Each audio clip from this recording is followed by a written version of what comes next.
ये देख लो, मैंने तो गिव अप नहीं किया। जो भी काम हुआ है मैंने गिव अप नहीं किया, मैं आगे आगे बढ़ती रही। Don't stop, don't give up, but continue.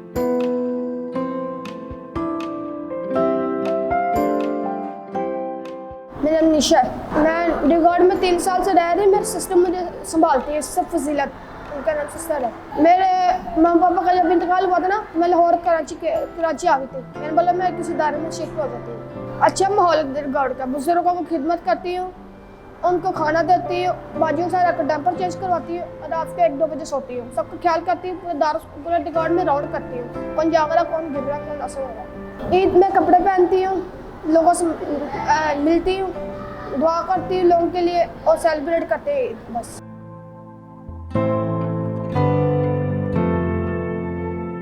मैं एज अ HOD यहाँ पे हूँ रिहैबिलिटेशन डिपार्टमेंट को अंडर सुपरविजन ही मेरे होता है। जितने भी टीचर्स फिजियो डिपार्टमेंट वो मेरे ही अंडर। ईद से रिलेटेड हम लोग जितनी भी एक्टिविटीज़ करते हैं वो पार्टी के थ्रू होती हैं, मतलब एक फ़न एक्टिविटीज़ की तरह हम लेके जाते हैं। जैसे फॉर एग्जांपल कोई डोनर्स हैं या कोई भी जो पार्टी अरेंज कर दें, तो हम लोग इस तरीके से बच्चों को मतलब आपको जितने भी बच्चे हैं वो उसके साथ ही इंगेज होते हैं, मतलब ईद मना रहे होते हैं, सॉन्ग सुन रहे होते हैं, फन एक्टिविटीज़ हो रही होती हैं हम लोगों की। First of all my name is miss Shiza, I am special educator at Darul Sukoon. यहाँ पे डिफरेंट डिसेबिलिटी के बच्चे पाए जाते हैं। रिहैबिलिटेशन डिपार्टमेंट ऑटिज़म के हैं, डाउन सिंड्रोम के हैं, ADH के हैं, और हम इन बच्चों को इंडिविजुअल स्टडीज़ करवाते हैं। इंडिविजुअल स्टडीज़ लाइक जिस बच्चे को जिसकी नीड होगी उस हिसाब से इनको लेके चलते हैं। लाइक जैसे हाइपर एक्टिव बच्चे हैं, उनके हम बिहेवियर पे वर्क करते हैं, उनको पहले काम करते हैं, दैन फिर उनको एक्टिविटीज़ की तरफ लेके आते हैं। बाकी जो कुछ बच्चे ऐसे हैं कि आपको फिजिकली तो वो सही नज़र आ रहे हैं लेकिन वो मेंटली डिसेबल है, तो उनके हिसाब से हम एक्टिविटीज़ करवाते हैं।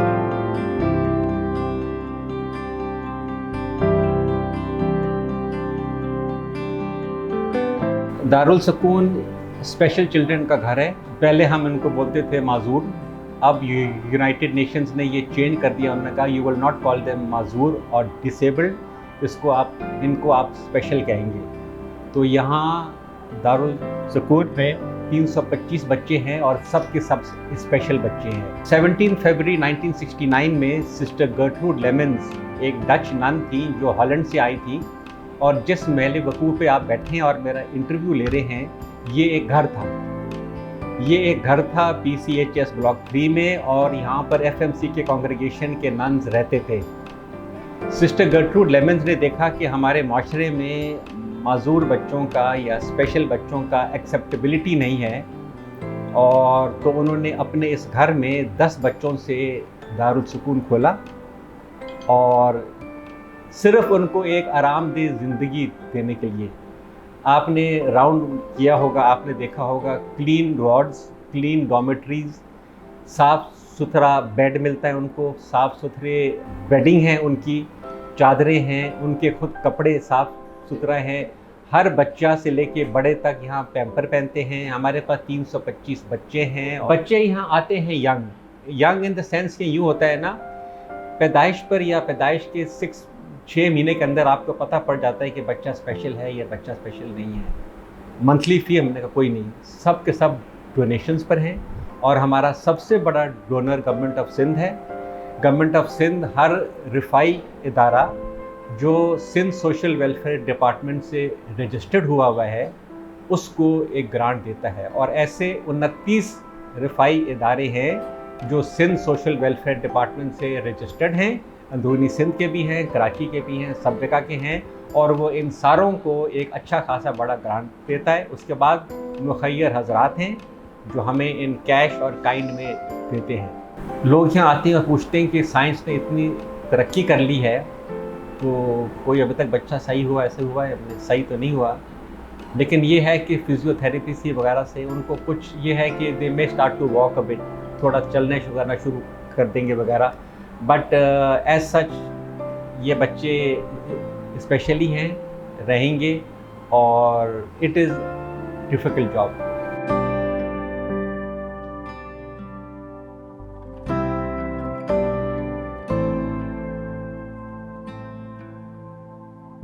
मेरा नाम कुकी है।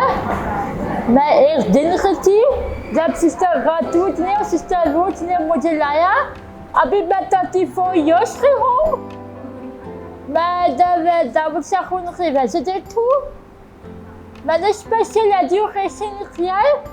बाद में मैं ऑस्ट्रेलिया गई थी, मेरा 2-3 ऑपरेशंस हुए थे। फिर मैं वापस आई थी। फिर सिस्टर रूथ ने मुझे क्राइस्ट स्कूल ले गई, जहाँ पर एक्सेप्टेंस बहुत मुश्किल था, मगर बाद में उन्होंने मुझे एक्सेप्ट किया। और फिर मैंने प्राइमरी स्कूल ख़त्म किया। बाद में मैं Saint Patrick's girls high school गई थी। वहाँ पर भी एक्सेप्टेंस बहुत मुश्किल था, मगर मैंने मैट्रिक ख़त्म किया। फिर 13 साल 2007 में 2020 तक मैं स्पेशल स्कूल, हमारे स्पेशल स्कूल के बच्चों को मैंने पढ़ाया। फिर 23 जुलाई 2020 आज तक मैं जब ऑफिस में काम करती हूँ as a head of reception and public relation officer and branch ambassador. I am proud to be a child of Darul Sakoon, and I am proud to work in my own office in Darul Sakoon. से देख लो, मैंने तो give up नहीं किया। जो भी काम हुआ है मैंने गिव अप नहीं किया, मैं आगे बढ़ती रही। तो मेरा यही पैगाम है, don't stop, don't give up, but continue your journey and best of luck. And hope everything will be okay. Never give up, try and always continue.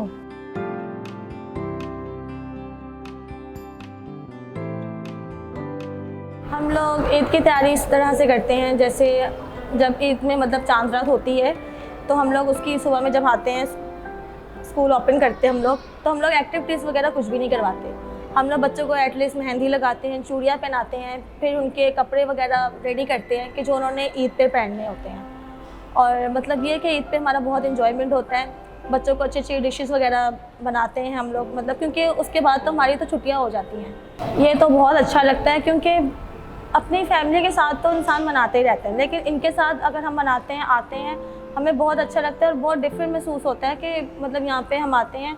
और ये होता है कि देखिए हर घर में कोई ना कोई परेशानी होती है, ठीक है, लेकिन जब हम यहाँ पर आते हैं तो अपनी परेशानी भी भूल जाते हैं। यहाँ पे बच्चों की लिम्ब फिजियो और चेस्ट फिजियो दोनों करवाई जाती हैं। नॉर्मली हमारे यहाँ पे सेरेब्रल पाल्सी या न्यूरोलॉजिकल कंडीशंस के बच्चे होते हैं, ठीक है, और स्टिफनेस बहुत ज़्यादा होती है बच्चों के अंदर, ठीक है, बेड रिडन होते हैं, वॉक नहीं कर सकते हैं, तो उनके अकॉर्डिंगली उनको डिफरेंट मॉडलिटीज़ लगाई जाती हैं। विद हैंड्स फिजिकल थेरेपी करवाई जाती है, प्लस गाइड किया जाता है यहाँ पे अटेंडेंट्स को। यहाँ पे जो भी वर्कर्स हैं डेली बेसिस पे 6 डेज़ अ वीक बच्चों की थेरेपी यहाँ पे फिजियोथेरेपिस्ट खुद भी कर रहे होते हैं। विद दैट यहाँ पे जो भी वर्कर्स होते हैं उनको गाइड किया जाता है कि किस तरीके से उन्होंने बच्चों की पोजिशनिंग्स करानी है, किस तरीके से उन लोगों ने इस चीज़ को फॉलो अप करना है, ताकि बच्चे अगर बेड रिडन है तो एटलीस्ट सिटिंग पे आ जाए, अगर सिटिंग में है तो एटलीस्ट वो वॉक या स्टैंडिंग के एबल हो जाए। हमारे पास यहाँ पे डिफरेंट कैटेगरीज़ के बच्चे हैं, जिसमें फ़िज़िकली और मेंटली डिसेबल बच्चे हैं। तो हर बच्चे के लिहाज से उसका जो ट्रीटमेंट है वो हमने उसके लिए अलग प्लान किया है। सही है, लेट्स सपोज जैसे अगर कोई फ़िज़िकली डिसेबल बच्चा है तो उसे हम मैनुअली ट्रीट करते हैं फ़िज़िकल थेरेपी में, और अगर कोई मेंटली डिसेबल है, ठीक है, सो उसके लिए हमारे पास काफ़ी सारी एक्टिविटीज़ होती हैं, ठीक है, जिस तरह सेंसरी एक्टिविटीज़ हम उसे करवाते हैं, उसकी कंसंट्रेशन पे हम वर्क करवाते हैं, ठीक है। हमारे पास काफ़ी ऐसे बच्चे हैं जो काफ़ी हद तक एक्टिव हैं, ठीक है, तो उनके लिए हमने काफ़ी ज़्यादा अच्छी वो चीज़ें जो जिनसे उनकी मेंटल और फिज़िकल ग्रोथ दोनों हो सके। तो वो हमने काफ़ी ऐसी चीज़ें यहाँ प्लान की हैं। ये हमारा फिजियोथेरेपी डिपार्ट है, तो जिन्हें हम यहाँ पे ट्रीट करते हैं, जिसमें ट्रेडमिल है, ठीक है, और स्ट्रेचिंग्स हैं, फिजियो बॉल है, और ऐसी एक्टिविटीज़ हैं जो हम बच्चों के लिए रखते हैं। मुश्किलात कुछ ज़्यादा तो नहीं, बस इन बच्चों के साथ जो कोऑपरेट है हमारा, ठीक है, वो करने में सम टाइम ये है कि मुश्किल हमें होता है, सही है, क्योंकि इन बच्चों को समझना और इन्हें समझाना ये दोनों काफ़ी ट्रिकी काम है, ठीक है। और इस काम में जो एक बड़ी मुश्किल है वो है पेशेंस लेवल, जो कि आपका हाई होना चाहिए इस काम के लिए। अगर आपका पेशेंस लेवल हाई है तभी आप इन बच्चों के साथ काम कर सकते हैं। जी बिल्कुल, स्पेशली वो बच्चे जो फिज़िकली एक्टिव हैं बट मेंटली डिसेबल हैं, तो उन बच्चों को समझाना और उन्हें एक स्पेसिफिक टास्क पे लेके आना वो काफ़ी चैलेंजिंग काम है हमारे लिए, ठीक है, एज़ कम्पेयर टू वो बच्चे जो फिज़िकली डिसेबल हैं, ठीक है। तो वो बच्चे ज़्यादा चैलेंजिंग हैं हमारे लिए जो कि मेंटली डिसेबल हैं और अच्छी हेल्थ में एक्टिव बच्चे हैं। उन्हें समझाना, एक टास्क पे लाना वो डिफ़िकल्ट है। देखिए, हाइपर एक्टिव बच्चों के लिए सबसे जो बेस्ट है वो है कि आप उन्हें काउंसिल करें, ठीक है, आप उन्हें काउंसिल करें और उन्हें प्रेशर ना दें, ठीक है, आप उन्हें वो चीज़ें और एक ऐसा एटमॉस्फेयर क्रिएट किया जाए उनके लिए, ठीक है, कि जिसमें वो खुद को सेफ फील करें, ठीक है, और जो एक इंटरेक्शन है वो बहुत ज़रूरी है, ठीक है। आप बच्चों के साथ एक अच्छा एक रिलेशन बिल्ड करें, ठीक है। सो रिलेशन बिल्डिंग जो है वो मेन फैक्टर है हाइपर एक्टिव बच्चों में। तैयार होती हूँ, बाजियाँ तैयार करती हैं, चूड़ियाँ पहनाती हैं, फिर अच्छे से बाल बनाती हैं, और उसके अलावा अच्छा सा मेकअप करती हैं। जैसे गेम होती है, कोई भी लूडो होती है, जैसे हाथ वाली होती है, दूसरी वाली भी होती है, कलरिंग बुक भी होती है, जैसे चूड़ी पहनते हैं, जैसे मेहंदी लगाते हैं, जैसे तैयार पूरा होते हैं। मेरा नाम वर्निश है, मैं पढ़ता हूँ, यहाँ पर एक्टिविटी करता हूँ और घर पे जाता हूँ, ईस्टर मनाता हूँ। अभी मुसलमानों के ईद पे भी जाऊँगा, फिर ईद मनाऊँगा, फिर मैं घर से आता हूँ और यहाँ पर बहुत मज़ा आता है। यहाँ पर पार्टी भी होती है, इफ्तार पार्टी। हमारी मैम हमें बाहर भी लेके जाते हैं घुमाने के लिए, और हम लोग सपोर्ट के लिए भी जाते हैं। और आज हमारा बहुत बड़ा प्रोग्राम है और हम लोग उस पर शामिल होंगे, और अभी बकरा ईद आने वाली है, मीठी ईद आने वाली है, उस पर भी हम लोग बहुत मज़ा करेंगे। यहाँ पर मज़ा आता है और मैं अपने दोस्तों के साथ खेलता हूँ। यहाँ पे रहती हूँ, यहाँ पे खेलती हूँ, एंजॉय करती हूँ, एक्टिविटी करती हूँ। अभी मैं एक्टिविटी मिस के साथ मिस मेरे को करवा रही। एक्टिविटी मिस साइकिल की करवाती हैं, और जो पेंटिंग में एक्टिविटी होती है वो मिस करवाती हैं। घर पे जाती हूँ, अब्बू और भाई मेरे को घुमाने लेके जाते हैं, सी व्यू, क्लिफ्टन, अलादीन पार्क। मैं दारुल सुकून में एज ऑक्यूपेशनल थेरेपिस्ट काम करती हूँ। ऑक्यूपेशनल थेरेपी में हम लोग बच्चों की ग्रिपिंग पर काम करते हैं, और हमारे पास कुछ ऐसे बच्चे होते हैं जिन्हें स्टेयर फोबिया होता है, या जिन बच्चों की कंसंट्रेशन नहीं होती। इस तरह की एक्टिविटीज़ होती हैं जिससे कि उन बच्चों की कंसंट्रेशन जो है ना वो बेहतर हो सके। जैसे कि अगर स्टेयर चढ़ना या स्टेयर उतरना है तो इसमें कंसंट्रेशन की ज़रूरत है। अगर कोई भी बेध्यानी से चढ़ेगा या उतरेगा तो ये श्योरिटी है कि वो गिर जाएगा। तो बच्चों की इन चीज़ों पर काम किया जाता है, और स्पेशली ग्रिपिंग पर। मतलब कुछ बच्चे ऐसे हैं जो सीपी चाइल्ड थे, जिन्हें मैंने एक सिर्फ खाली ग्लास पकड़ाने से काम शुरू किया था, फिर उस ग्लास में थोड़ा सा पानी, फिर एक स्पून, फिर उस स्पून से कुछ उठाना। उनके साथ बेसिकली ऐसे काम करना है कि उन्हें इस तरह का ट्रेन करना है कि वो अपनी डेली लाइफ के जो काम है ना, खुद से खाना खाना, खुद से पानी पीना, वो उन चीज़ों में इंडिपेंडेंट हो सके।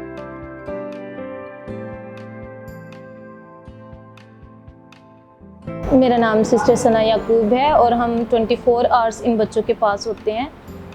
मतलब हमारी रिहाइश जो है वो भी इधर ही होती है, और मैं एज आ वेलफेयर कोऑर्डिनेटर जो है वो काम करती हूँ ऑफिस में। इसका बोन्स इश्यूज़ हैं, तो अभी हमने एक इसका ऑपरेशन करवाया है, इससे मज़ीद हमने इसके ऑपरेशंस करवाने हैं, और ये आगा खान से इसकी ट्रीटमेंट जो है वो हो रही है। इसको छोड़कर गए थे इसके पेरेंट्स। ज़्यादा हिस्ट्री हमें नहीं पता इसके बारे में, तो इतना ही बस पता है कि बस इसको छोड़ के मतलब चले गए थे वो लोग। उनको एक ही चीज़ कहनी चाहिए, औलाद जो है वो बहुत बड़ी नेमत है खुदा की तरफ से। बहुत सारे लोग ऐसे हैं जिनको ये रहमत और नेमत नहीं मिलती है, तो जिसको मिलती है कम से कम वो खुदा की इस रहमत की कदर करे, ताकि उसको अपने पास रखो। जैसी भी औलाद है, औलाद तो औलाद ही होती है। उन लोगों से सबक सीखो जिनके पास नहीं होती और वो तरसते हैं इस चीज़ के लिए। अडॉप्शन के लिए आते पर हम इनको दे नहीं सकते, क्योंकि ये बच्चे हमारे मतलब दारुल सुकून के बच्चे होते हैं, तो फिर हम इनको नहीं दे सकते। एक पेरेंट्स जब अपने बच्चे को खुद नहीं संभाल सकता तो हम किसी को कैसे वो दे सकते हैं। अवाम के लिए एक ही मैसेज है, इन बच्चों के लिए और अवाम के लिए भी, कि हमेशा दूसरों से प्यार किया जाए, उन लोगों का एहसास और ख्याल रखा जाए। जैसे कि ये इदारा है सिर्फ इंसानियत पे, ह्यूमैनिटी पे काम कर रहा है, इसमें कोई ज़ात पात की बात नहीं है। हमारे पास मुस्लिम बच्चे, हिंदू बच्चे और मसीह बच्चे सारे शामिल हैं। इवन देन वर्कर्स जो हैं वो भी सारे मिलजुल कर काम करते हैं। तो इंसानियत जो है वो सबसे बड़ा एक मज़हब होता है, एक नाता होता है जो हम एक दूसरे की मदद कर सकते हैं और जिसके ज़रिए हम बढ़ सकते हैं आगे ज़िंदगी में।